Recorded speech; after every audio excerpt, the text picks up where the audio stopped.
Okay dash, मैंने सोच लिया है कि मैं डीके को सारी बातें सच सच बता दूंगा। मैं बता दूंगा कि उस पर जब गोलियां चली थी तो तुम वहां मौजूद नहीं थी। तुम तो इंदर की जब मौत हुई थी बेगुनाह होने के बावजूद भी तुम उसकी सजा भुगत रही थी और तुम जेल में थी। मैं उससे कह दूंगा कि इस सब में तुम्हारा कोई इन्वॉल्वमेंट नहीं है। इतनी बड़ी साजिश के बाद मैं तुम पर यकीन नहीं कर सकती वेदांत। एक बार दिशा, मेरी बात का यकीन कर लो, उसके बाद तुम जो कहोगी मैं वही करूंगा। इस वक्त तुम्हें मेरी मदद की जरूरत है ना, इसलिए तुम ऐसा कह रहे हो। नहीं डिश, मुझे रुपए देकर तुम मुझ पर एहसान कर रही हो। तुम्हारा एहसान मैं सारी जिंदगी भर मानूंगा। आखिर मेरी मॉम की जिंदगी बचाओगी तुम। वेदांत, तुम मुझे ये बताओ कि उस दिन तुम दोनों के साथ वहां पर तीसरा कौन था, जिसे देखकर डीके को ये लगा कि वो मैं थी? ये बात मैं हर कीमत पर जानना चाहती हूँ।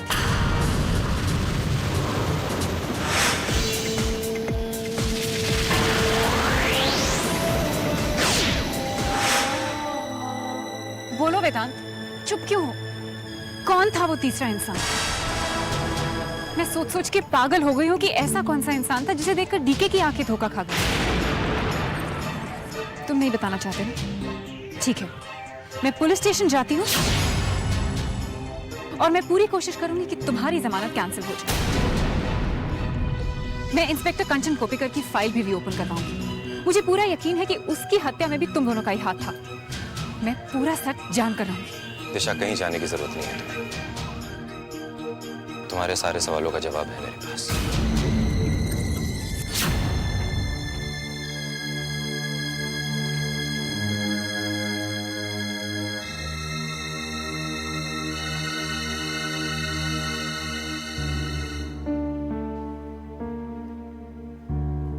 सात्विक, ये तुम क्या कर रहे हो? क्या हालत बना दी है तुमने कमरे की? Thanks a lot mica. किस लिए? मैंने क्या किया? मुझे एक नई जिंदगी दी है। मुझे इस काबिल बनाया है कि मैं अपने दुश्मनों से बदला ले सकूं। मुझे तुमने हर तरह से सपोर्ट किया। हालांकि सिर्फ थैंक्स से काम नहीं चलेगा, आई नो, बट फिर भी। सात्विक? नहीं, सात्विक नहीं, टीके सहगल। सात्विक मर चुका है और मैं नहीं चाहता कि आज के बाद कोई भी मुझे सात्विक के नाम से पुकारे। मेरी पहचान डीके सहगल के नाम से थी और डीके सहगल के नाम से ही रहेगी।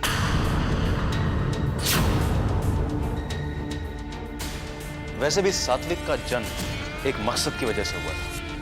वो मकसद पूरा हो गया और सात्विक मर गया और डीके जिंदा हो गया।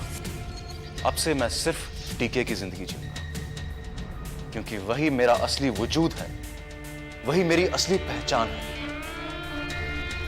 लेकिन तुम जा कर रहे हो? मैं नहीं महका, हम सब आज से सहगल हाउस में रहेंगे। तुम आरो और आर्यन से कह दो कि अपना सामान पैक कर लें। हमने जल्द से जल्द सहगल हाउस में जाना है।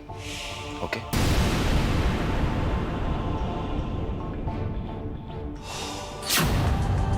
ऐसा कभी नहीं हो सकता।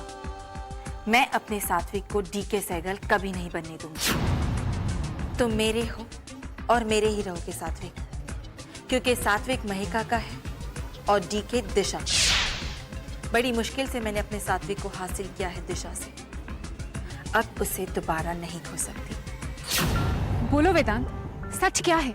डिश, इस वक्त मैं तुम्हें कुछ नहीं बता सकता क्योंकि बहुत लंबी कहानी है। अगर इस वक्त मैं तुम्हें एक कहानी सुनाने बैठ गया तो मॉम का ऑपरेशन लेट हो जाएगा।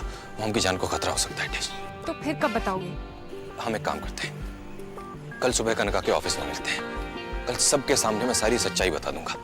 उसके बाद डीके की आंखों पर जो गलतफहमी का पर्दा पड़ा हुआ है वो हट जाएगा और हो सकता है कि डीके तुम्हारे पास वापस लौट आए। कल क्यों वेदांत? आज, अभी, इसी वक्त क्यों नहीं? डिश, मैं तुम्हारी हालत समझ सकता हूँ। मैं जानता हूँ तुम कितनी बेचैन हो दुनिया के सामने सारी सच्चाई लाने के लिए। मैं भी जानता हूँ कि तुम्हारे और डीके के बीच में जितनी भी गलतफहमियां और दूरियां आई हैं उनकी वजह मैं हूं। मगर मैं तुमसे वादा करता हूं डैश, अगर तुम मेरी वजह से दूर हुए हो ना तो तुम्हें करीब भी मैं ही लाऊंगा। पर तुम मुझे अभी क्यों नहीं बता सकते वेदांत? तो मुझे सब कुछ बता दो, फिर कल सुबह हम डीके के ऑफिस में जाएंगे और उसे सब कुछ साफ साफ बता देंगे। तुम इतना जान लो डिश के तुम बिल्कुल बेगुनाह हो। तुम्हारा किसी भी साजिश और किसी भी गुनाह से कोई मतलब नहीं है। उसे पता होना चाहिए कि तुम पर लगे सारे इल्जाम झूठे और गलत हैं। मैं जानता हूँ डिश की जितनी भी गलत फहमियाँ हैं, जितने भी इल्जाम तुम पर लगे हैं, वो सिर्फ मेरी वजह से। उन सब का जिम्मेदार मैं हूँ। मगर मैं तुमसे ये भी वादा करता हूँ डिश कि कल के बाद डीके तुम्हारा होगा। पर क्या वेदांत? डिश, तुम तो अच्छी तरह जानती हो कि डीके कितने गुस्से वाला आदमी है।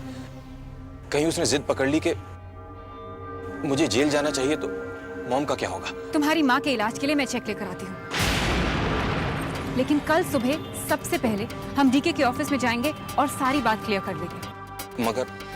मगर डीके के गुस्से को तुम संभाल लेना हमेशा की तरह। मैं चेक लेकर आती हूँ। डिश, चेक बैरर लेकर आना, क्योंकि मुझे पैसे कल ही जमा कराने हैं। मॉम का ऑपरेशन होना बहुत जरूरी है डिश।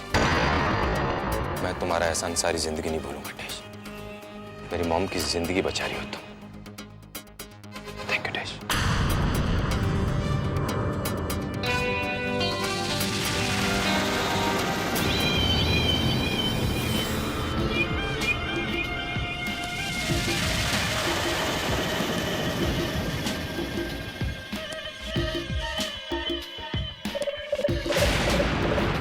सिस्टर, गार्गी सहगल के एक्सरे रिपोर्ट और ब्लड रिपोर्ट आ गए?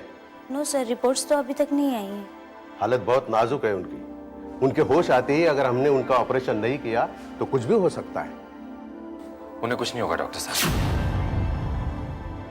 ये देखिए, मैंने 3 लाख रुपए जमा करा दिए हैं। अब उन्हें बचा लीजिए। जब तक उन्हें होश नहीं आ जाता हम कुछ नहीं कर सकते। वेदांत साहब, आप भगवान से यही दुआ कीजिए कि उन्हें जल्दी होश आ जाए। भगवान तो हमसे रूठा हुआ है डॉक्टर साहब, वो हमारा साथ नहीं देगा। मगर मैं अपनी मॉम को अच्छी तरह जानता हूं, बहुत ही हिम्मत वाली है। देखना, मौत से इतनी जल्दी हार नहीं मानेगी वो। उन्हें होश आएगा, जरूर आएगा। आप बस ऑपरेशन की तैयारी कीजिए। उसकी फिक्र आप मत कीजिए, हम पूरी तरह से तैयार हैं। Good luck mister Sehgal. Thank you doctor.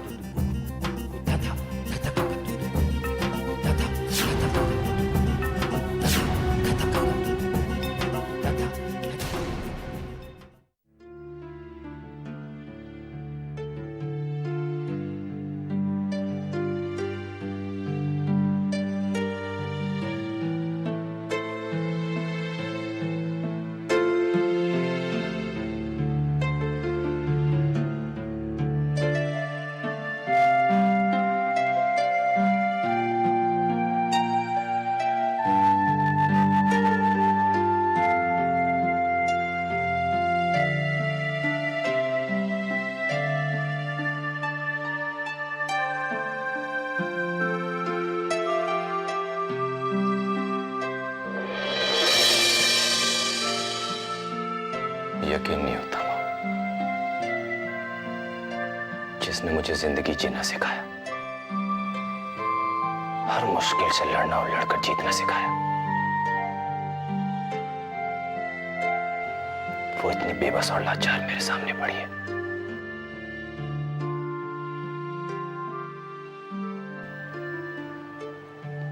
B positive. कभी हार मत मानो वेदांत, मुश्किलों से लड़ो, जीतो। आप ही ने सिखाया था ना, तो अगर वो सब आपने सिखाया था तो आज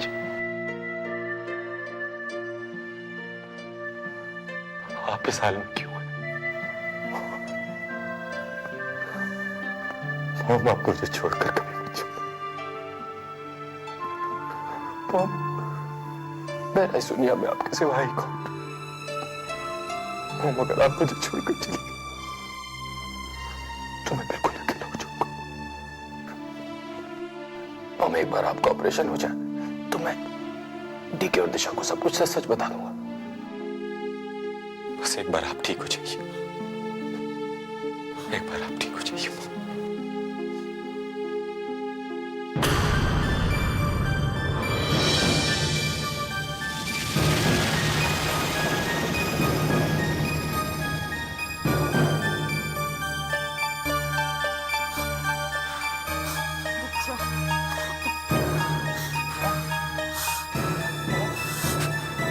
डॉक्टर, डॉक्टर, डॉक्टर, मेरी मॉम को होश आ गया। नर्स,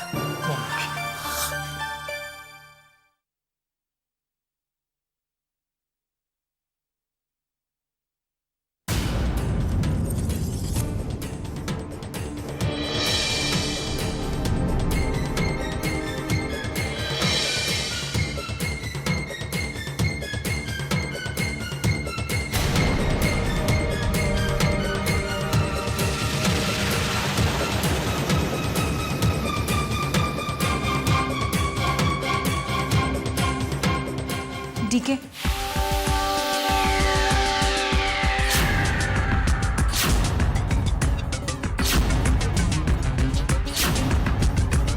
तुम डीके के ऑफिस में क्या कर रही हो? दिशा, यही सवाल तो मुझे तुमसे पूछना चाहिए। मुझे डीके से मिलना है अभी। आई एम सॉरी, लेकिन ये मुमकिन नहीं है, क्योंकि डीके को तुमसे मिलने में कोई दिलचस्पी नहीं है। मैं डीके से बिना मिले यहाँ से नहीं जाऊंगी। दिशा, जिद मत करो। ये मेरे सवाल का जवाब नहीं है मेघा। मैंने पूछा डीके कहाँ है। ओह आई एम सॉरी, मुझे लगा कि डीके साहब होंगे यहाँ पर। वो अचानक इन पेपर पे कुछ डीके साहब के साइन चाहिए थे। डीके साहब इस वक्त ऑफिस में नहीं है। ठीक है, तो कोई बात नहीं, दिशा मैडम के भी साइन चाहिए। मैडम आप साइन कर दीजिए। ठहरो, ठहरो, ठहरो।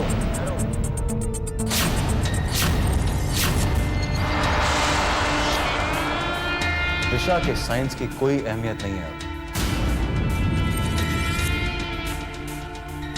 दिशा कन्नका के किसी भी पेपर पर साइन नहीं कर सकती। ये ठीक कह रहे हैं, मेरे साइन की अब कोई अहमियत नहीं है। सिर्फ साइन। अभी नहीं, बाद में।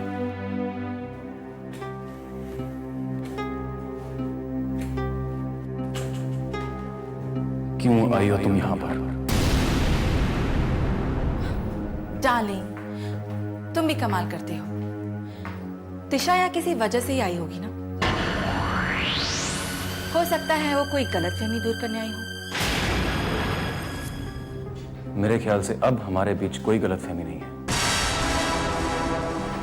हमारी सारी गलतफहमियां दूर हो चुकी हैं। लेकिन मैंने तो अभी कुछ कहा ही नहीं डीके। नहीं दिशा, तुम्हें अब कुछ कहने की जरूरत नहीं है। Just leave from here. ठीक है, ऐसा मत करो। दिशा यहाँ बहुत उम्मीदें लेकर आई है। उसकी उम्मीदें मत तोड़ो। आखिर वो कुछ दिन तुम्हारी बीवी बनकर तुम्हारे साथ रही है, दोबारा तुम्हारी बीवी बनते बनते रह गई है। उन रिश्तों की खातिर एक बार सुन तो लो वो क्या कहना चाहती है। मुझे कुछ नहीं सुनना है। प्लीज डीके, प्लीज मेरी खातिर दिशा की बात सुन लो।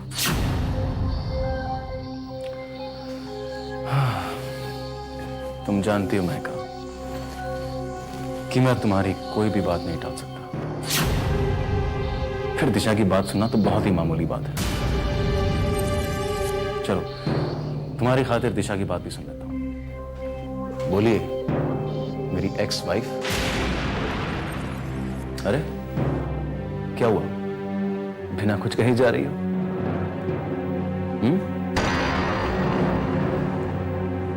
कोई फायदा नहीं है डीके। मैं यहाँ ये सोचकर आई थी कि मैं जो कहूंगी तुम वो सुनोगे, उस पर यकीन करोगे। लेकिन तुम्हारी बातें सुनकर, तुम्हारा एटीट्यूड देखकर तो मुझे ये लग रहा है कि जो तुम कह रहे हो तुम उसी को सच मानते हो, और तुम्हारा सच बदल नहीं सकता। इसलिए मुझे कोई सफाई नहीं देनी। तुम जो सोचते हो वही सच है। अगर तुम्हें झूठ और फरेब के बीच रहने में ही खुशी मिलती है तो खुश रहो डीके। मुझे कोई सफाई नहीं देनी।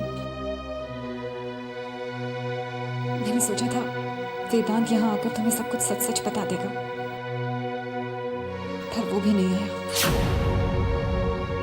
अब मेरे कुछ भी कहने से कुछ कुछ भी करने से कोई फर्क नहीं पड़ता। इसलिए मेरा चले जाना ही अच्छा है। ठहरो दिशा, गनीमत समझो कि मैं तुम्हें पुलिस के हवाले नहीं कर रहा। वैसे तुम्हारी हिम्मत की दाद देनी पड़ेगी। तुम मेरे ही ऑफिस में आकर मुझ पर उंगली उठाने की हिम्मत कर रही हो। सच बोलने की हिम्मत मुझ में हमेशा रहेगी।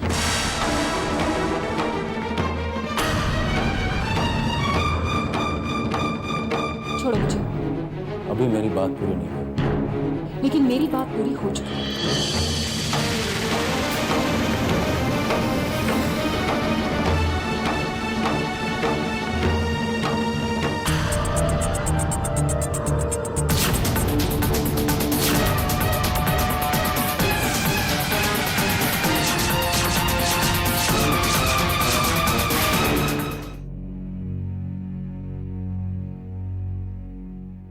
तुम्हारी हिम्मत कैसे हुई होता? मुझे समझ नहीं आता, जब तुम लोग जानते हो कि मैं तुम लोगों से कितनी नफरत करता हूं, तुम्हारी शक्ल तक नहीं देखना चाहता हूं, फिर क्यों चले आते तुम लोग मेरे सामने? अगर तुम लोग इसी वक्त यहां से नहीं गए तो मैं सिक्योरिटी को बुलाकर तुम्हें धक्के मारकर यहां से निकलवाऊंगा। चले जाओ यहां से। वेदांत कहीं नहीं जाएगा।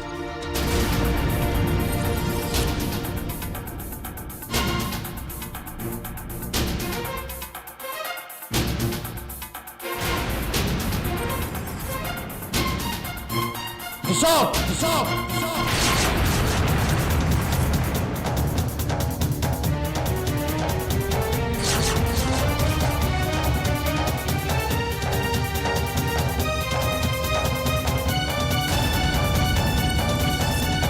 रुक क्यों गए डीके? मारो, मारना चाहते हो ना? एक थप्पड़ ही बाकी रह गया था बस। अगर थोड़ा बहुत प्यार बाकी है तो वो भी इस थप्पड़ से खत्म हो जाएगा। मारो डीके, कम ऑन हिट मी।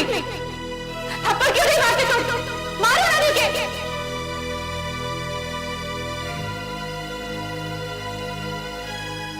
मारो DK, come on hit me.